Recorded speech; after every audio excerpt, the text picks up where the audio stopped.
Lo que estás a punto de escuchar no es ficción. Es un relato real que expone la parte más oscura del ser humano. Este episodio contiene descripciones explícitas de crímenes violentos, así como temas sensibles como tortura, discriminación y asesinatos. No es apto para personas sensibles ni menores de edad. En este espacio no buscamos glorificar a los asesinos, sino comprender sus motivaciones, analizar su mente y reflexionar sobre el contexto que permitió que todo ocurriera. Luis Alfredo Garavito fue un pederasta, asesino en serie de niños y agresor sexual colombiano, conocido como La Bestia o el Monstruo de Genova. Fue capturado en 1999, cuando intentaba abusar de un niño en un baldío. Se le comenzó a interrogar por este intento de violación, pero pocas horas después, el propio criminal confesó haber cometido más de 140 crímenes en un lapso de 7 años, una cifra que luego se elevó a 172 casos comprobados. Bienvenidos a El Arte de Escuchar el Miedo. Hoy te contaremos una historia tan perturbadora que estremeció a toda Colombia. Entre 1992 y 1999, Luis Alfredo Garavito asesinó a más de 200 niños y adolescentes, la mayoría varones entre 6 y 16 años, en su mayoría pobres o sin hogar. A muchos los atraía ofreciéndoles comida, dinero o un trabajo. Les prometía algo que jamás nadie les había ofrecido: atención.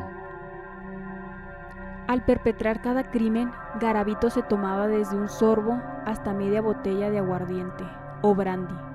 Cuando los llevaba a un lugar apartado, normalmente zonas rurales, cañaverales o terrenos baldíos, les daba alcohol o gaseosas mezcladas con tranquilizantes. Luego comenzaba la tortura. Y allí, después de amedrentarlos con un cuchillo, empezaba el ritual con el cual asesinó a más de cientos de niños.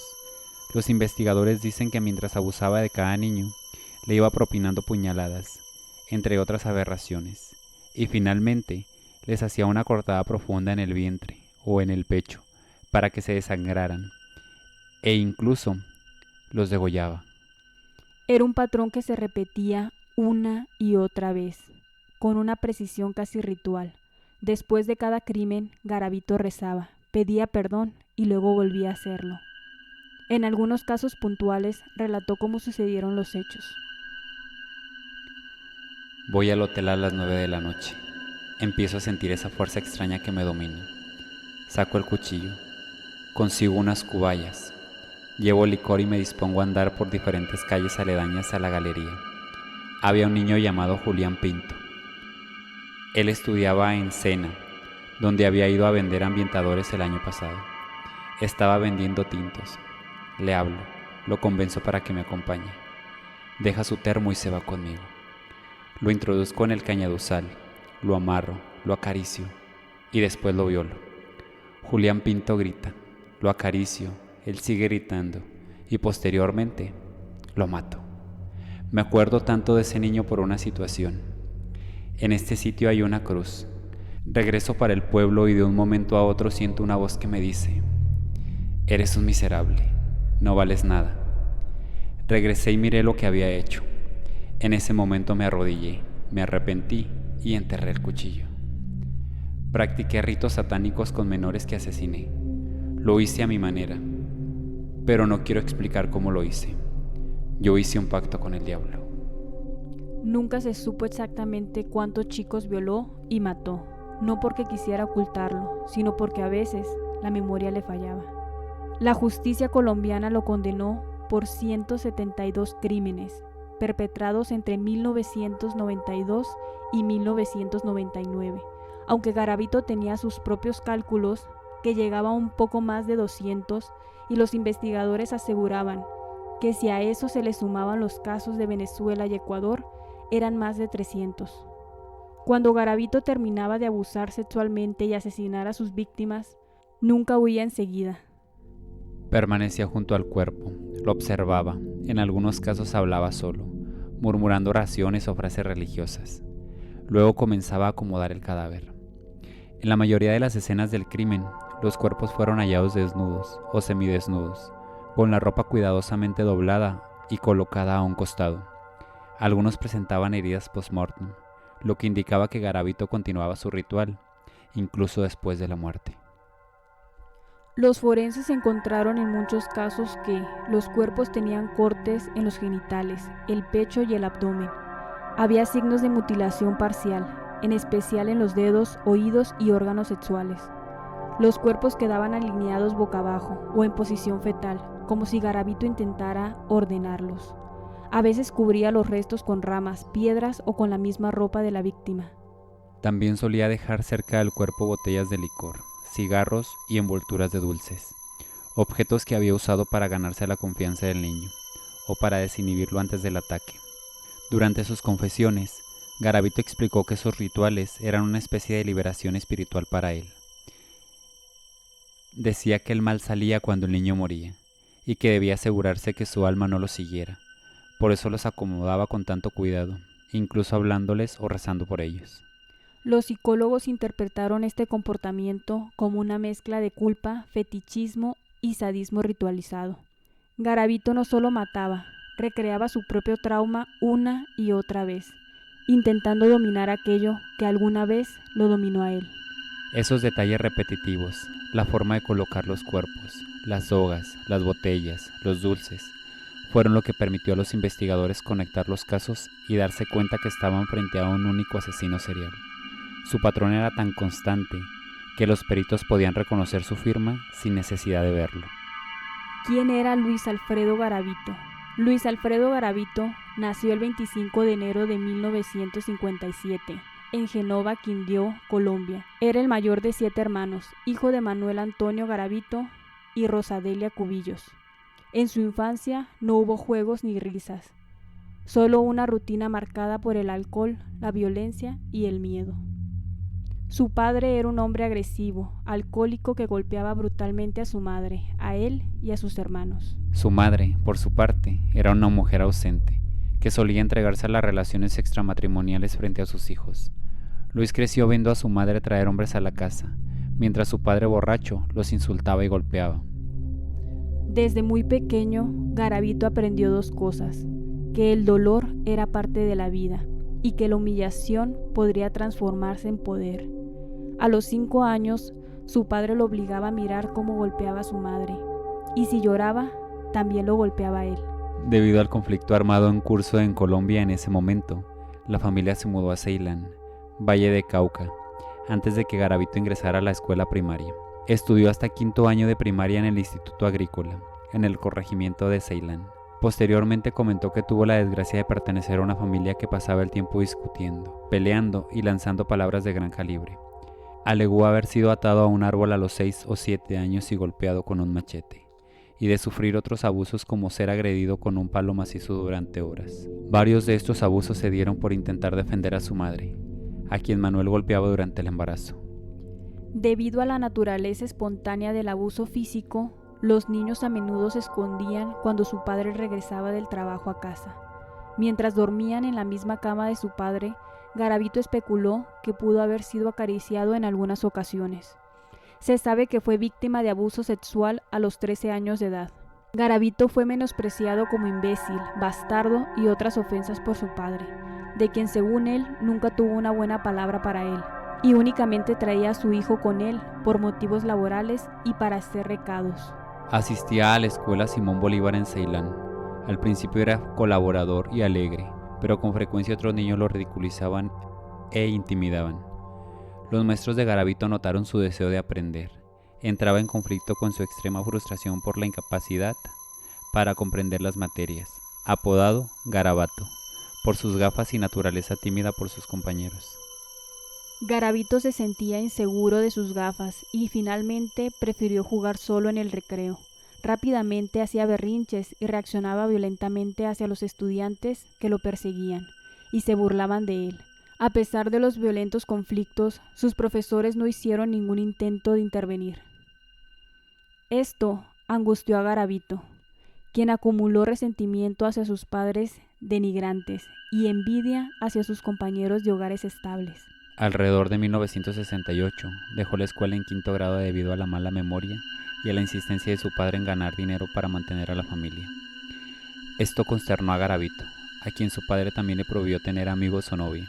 En 1969, Garavito fue supuestamente objeto de extensos abusos físicos y sexuales por parte del dueño de una farmacia local y de un vecino devotamente religioso durante las visitas de su padre a la tienda para vacunar a Garavito. Afirmó que el vecino, que era amigo cercano de su padre, lo había atado a una cama antes de agredirlo sexualmente y proceder a quemarlo con una vela, cortarlo con una navaja de afeitar y morderle los genitales y los glúteos en varias ocasiones durante estos incidentes de abuso sexual. Después del primer incidente de este abuso, Garavito supuestamente mató y diseccionó 2 pájaros en frustración, lo que lo llevó a sentir remordimiento y vergüenza poco después. Después de apedrear a los pájaros, Garavito comenzó a sugerir a sus hermanos menores que durmieran desnudos con él en la cama compartida. Luego acarició sexualmente a sus hermanos menores mientras dormían en múltiples ocasiones después de quitarles la ropa. Garavito también alegó que abusó sexualmente de un niño de 6 años en 1969. Según quienes lo conocieron, Garavito se volvió muy retraído, extremadamente agresivo y dispuesto a vengarse del mundo. El abuso sexual del vecino terminó después de que la familia se mudó a Trujillo en 1971 y dejó a Garavito sexualmente impotente con sus parejas femeninas y permanentemente incapaz de eyacular adecuadamente. Creyendo que su padre y su familia no se preocuparían ni le creerían, Garavito optó por ocultar sus experiencias de abuso sexual. Poco después de llegar a Trujillo, otro amigo vecino de la familia le mostró pornografía heterosexual. Debido a que Garavito respondió con disgusto, el vecino lo golpeó entre la maleza antes de violarlo. En 1972, Garavito intentó agresiva y repetidamente iniciar relaciones sexuales con mujeres, pero estos avances fueron rechazados. Garavito, un joven rebelde, fue desalojado brevemente en 1972, después de ser sorprendido por su madre intentando violar a un niño de 5 años, y nuevamente en 1973, tras un intento de agresión sexual a un niño de 6 años, en una estación de tren en Bogotá. El niño gritó, lo que alertó a las autoridades para arrestar a Garavito, quien afirmó que solo quería abusar ligeramente del niño, en respuesta a un cargo de intento de violación. Tras este último incidente, Garavito fue reprendido por su padre Manuel, por no elegir a una mujer para agredirla sexualmente. Con la inclinación de Garavito por los niños jóvenes, provocando frecuentes discusiones entre él y su padre Manuel, fue desalojado por última vez por comportamiento homosexual.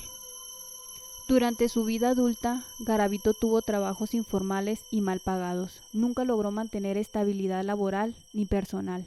Entre los oficios que desempeñó estuvieron vendedor ambulante de dulces, lotería y gafas, lustrador de botas, recolector de café, vendedor en tiendas pequeñas o almacenes, predicador laico en comunidades evangelistas y grupos religiosos. A veces se hacía pasar por profesor, monje o funcionario.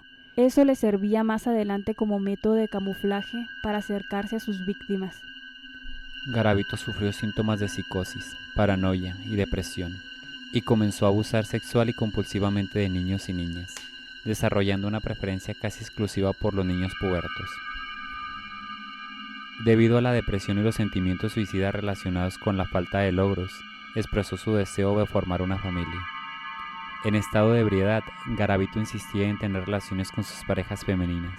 A pesar de esto, sufría de disfunción eréctil. Frecuentemente le causaba un dolor extremo, lo que a menudo lo llevaba a despotricar contra su familia. Desarrolló gradualmente el alcoholismo y comenzó a participar en las reuniones de Alcohólicos Anónimos en 1978.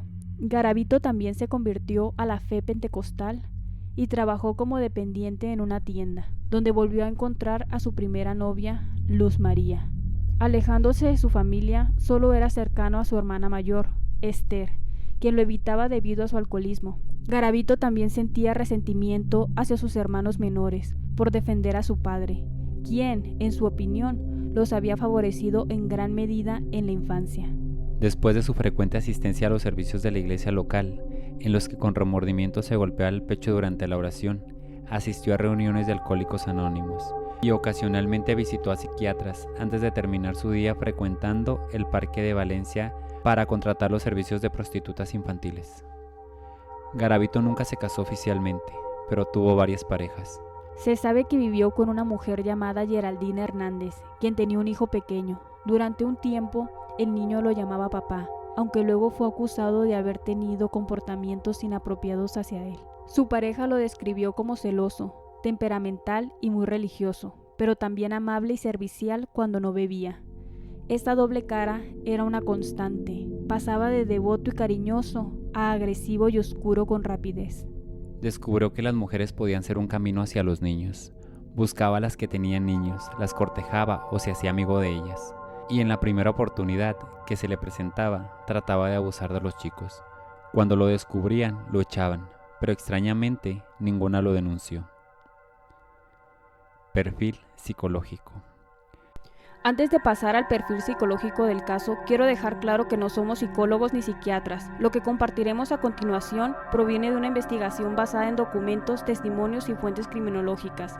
Nuestro propósito no es emitir un diagnóstico clínico, sino ofrecer una interpretación que nos ayude a comprender mejor la mente detrás de estos crímenes. Trastorno de personalidad antisocial. Falta de empatía o remordimiento. Incapacidad para sentir culpa o comprender el sufrimiento ajeno. Mentiroso compulsivo y manipulador. Sadismo sexual extremo. Obtenía placer al infligir dolor y ver el miedo en sus víctimas. El sufrimiento ajeno era parte esencial del acto sexual. En algunos casos, prolongaba la tortura para aumentar su excitación. Narcisismo patológico. Se creía superior e inteligente para evadir a la policía. Disfrutaba de la notoriedad que le daban los medios. Buscaba reconocimiento incluso en prisión, jactándose de su historia. Rasgos psicopáticos claros. Encanto superficial y facilidad para fingir emociones. Frialdad emocional y control absoluto de los interrogatorios. Cero conexión con el valor moral o la vida humana. Trauma infantil severo. Víctima de abuso físico, psicológico y sexual desde los 5 años. Aprendió a asociar el dolor con el poder. Su infancia marcó una estructura mental basada en la dominación y la venganza. Necesidad de control y dominación total. Las víctimas eran siempre niños indefensos. Buscaba someterlos completamente. Cada crimen era una repetición de su propio abuso, pero con él como verdugo. Disociación emocional. Durante los asesinatos entraba en un estado mental de desconexión. Aseguraba que otra fuerza tomaba un control de su cuerpo. Atribución a posesión demoníaca. Inteligencia por encima del promedio. Memoria prodigia para recordar lugares, fechas y nombres. Planificaba con precisión cada ataque. Mantenía una red de identidades falsa para moverse por el país. Fetichismo y ritualización de crimen. Acomodaba los cuerpos en posiciones específicas. Rezaba o hablaba con ellos después del asesinato. Conservaba objetos simbólicos, botellas, sogas o dulces. Culpa racional, no emocional. Decía sentirse arrepentido, pero no por empatía, sino por el miedo al castigo o al infierno. Su arrepentimiento era una estrategia de manipulación. El jueves 22 de abril de 1999, en una zona rural de Villavicencio, fue capturado cuando salía, al final de la tarde, de un potrero en la periferia de ese municipio. Horas antes, Garavito había raptado a un menor del que pretendía abusar sexualmente y luego asesinar. Un sin techo que se encontraba en la zona escuchó los gritos de auxilio del menor y se acercó. Al ver la escena, atacó a Garavito con piedras, obligándolo a huir. El habitante de calle rescató al niño y lo llevó hasta una vivienda donde lo auxiliaron y llamaron a la Policía Nacional. Después de que el niño contase lo ocurrido, se inició la búsqueda por una brigada con múltiples efectivos policiales en la zona, usando vehículos oficiales, taxis y particulares recorriendo la zona. Varias horas después, el hombre salió del monte caminando. Fue identificado por el niño e interceptado por la policía. En ese momento se hacía llamar Bonifacio Morena Liscano y fingía ser un mendigo. Cuando lo registraron, encontraron documentos falsos, gafas, sogas y una libreta con nombres y fechas y lugares. Al principio, Garavito negó la acusación, pero después de 8 horas de interrogatorio sin pausa, a cargo del detective César Arenas y la fiscal Lili Naranjo, terminó confesando no solo ese intento de abuso, sino una primer serie de crímenes. Así, durante los siguientes días, la policía encontró en el mismo potrero donde fue capturado la bestia 13 esqueletos de niños entre los 7 y los 16 años. Algunos databan de 6 o 7 años, otros eran más recientes, porque si bien se alejaba del lugar después de cada crimen para operar en otra ciudad, Garavito siempre regresaba a los lugares de sus viejos asesinatos para volver a matar. Con el correr de los días, la bestia confesó haber violado y matado a 140 niños, una lista que se acrecentó hasta llegar a 172, luego de que se descubriera el cuaderno y las valijas con los recuerdos que guardaba el criminal. Más tarde, frente al tribunal, Luis Alfredo Garavito calculó que sus víctimas sumaban un poco más de 200. Mientras se desarrollaba el juicio, las autoridades ecuatorianas pidieron la extradición del acusado para juzgarlo por la muerte de 4 chicos durante su estadía en el país el año anterior. Luis Alfredo Garavito fue condenado a 1.853 años de prisión por 172 secuestros, violación y asesinato de menores. Pero como la justicia colombiana no permitía la cadena perpetua y la bestia colaboró con los investigadores, la sentencia real fue de 40 años. Eso planteó un problema legal en el 2023, ya que en Colombia se le concede la libertad vigilada a todos los condenados que hayan cumplido la tercera quinta parte de la pena. Por esa razón, a principios del año 2022 se desató un encendido debate social sobre la posibilidad de que la bestia quedara en libertad. La situación quedó resuelta con la muerte de Garavito, ocurrida el 12 de octubre del 2023, a los 66 años en el hospital de la prisión de Valledupar. Tenía leucemia y sufría de cáncer en uno de sus ojos. Yo cometí una serie de conductas que infringen las normas penales y morales. Soy un ser humano como cualquier otro, con fallas, pero no soy peligroso. Lo importante es que eso ya pertenece al pasado, agregó. Para el hombre no tendré perdón, para Dios sí. Le había dicho al periodista español Jon Sistiga en una de las últimas entrevistas que le dio en la cárcel. A veces, al escuchar la historia de Luis Alfredo Garavito, es inevitable preguntarse: ¿cómo llega un niño a convertirse en un monstruo? ¿En qué momento la inocencia se desvanece y da paso a la oscuridad más profunda del alma humana? Garavito fue un niño abusado, humillado, castigado, pero millones de niños en el mundo han sufrido lo mismo sin convertirse en un asesino. Entonces, ¿qué ocurre dentro de una mente que decide repetir la violencia, pero multiplicada, convertida en algo casi inhumano? ¿Nace un asesino o se forma? Su historia nos muestra el reflejo más aterrador de una sociedad que muchas veces ignora el dolor infantil, la pobreza, el abuso y lo normaliza. Pero también nos recuerda que cada trauma no procesado puede ser el inicio de algo devastador si no se atiende. Garavito fue un ser humano que eligió el mal, pero también creció rodeado de todo lo que puede quebrar a un niño por dentro. Su caso no se trata de condenar, aunque merece toda la condena, sino de entender para prevenir, porque mientras no entendamos el origen de la violencia, seguiremos fabricando más monstruos en silencio. ¿Y tú? ¿Cuántos niños heridos crees que hoy caminan entre nosotros, invisibles, esperando que alguien los escuche antes de que sea demasiado tarde? Esto fue El arte de escuchar el miedo. Si esta historia te atrapó, compártela, suscríbete y déjanos tus comentarios. No olvides seguirnos en nuestras redes sociales. Nos escuchamos en el próximo episodio. Hasta entonces.